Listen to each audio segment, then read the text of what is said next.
শুভ সন্ধ্যা সকলকে জানিয়ে আবার একটা ভিডিও নিয়ে চলে আসলাম তোমাদের কাছে। এটা হচ্ছে হাওড়া শালকিয়ার শিবের মন্দির। এটা তোমরা হাওড়া থেকে অটো ধরলেই 25 টাকা নেবে। নতুন শিবের মন্দির বললেই পৌঁছে দেবে একদম শিবের মন্দিরে। যাই হোক, শ্রাবণ মাস মানে শিব ঠাকুরের মাস। শিবের আরাধনায় নিজেকে সমর্পণ করতে ইচ্ছা হয়। এর সঙ্গে ইচ্ছা হয় সব মন্দিরে একটু শিব ঠাকুরের একটু ঘুরে আসলে মনটা শান্তি লাগে, তাই না? যাই হোক, এই বলতে বলতে শ্রাবণ মাসে আমার এইবারে শিব ঠাকুর আমার মনের ইচ্ছাটা পূর্ণ করে দিয়েছে প্রায়। তাই 3টে শ্রাবণ মাসে শিবের মন্দিরে আমার ঘোরা হয়ে গেল। প্রথমে গেছিলাম বর্ধমানে 108টা শিবের মন্দির। সেখানে মন্দিরের ভিডিওটা না আমার ডিলিট হয়ে গেছে, তাই তোমাদের সঙ্গে শেয়ার করতে পারিনি। অবশ্য গতবারই গেছিলাম, পুরনো ভিডিওতে দেয়া আছে।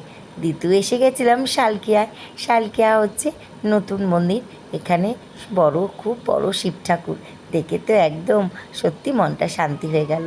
5 মুখো শিব ঠাকুর, খুব ভালো লাগলো। একদম গঙ্গার পাড়ে, তারপরেই চললাম ওপারেতে সবাই চেনো এই জায়গাটা, কম বেশি সবাই এসছো তো।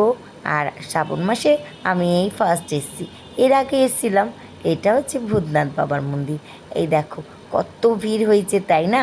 তারকেশ্বরে যেমন ভিড় হয়, আর এই ভূতনাথের মন্দিরেও খুবই ভিড় হয়। এটা আড়িটালায় ভূতনাথের মন্দিরেও প্রচুর ভিড় হয়।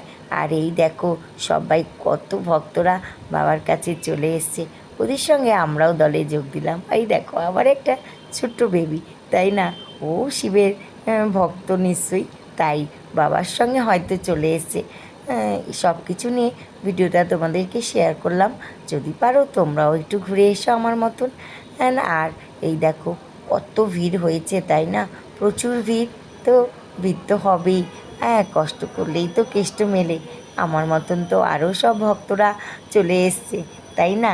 যাই হোক, সব কিছু নিয়ে খুব ভালো কাটালাম। টাটা, বাই, ধন্যবাদ। সবাই ভালো থেকো।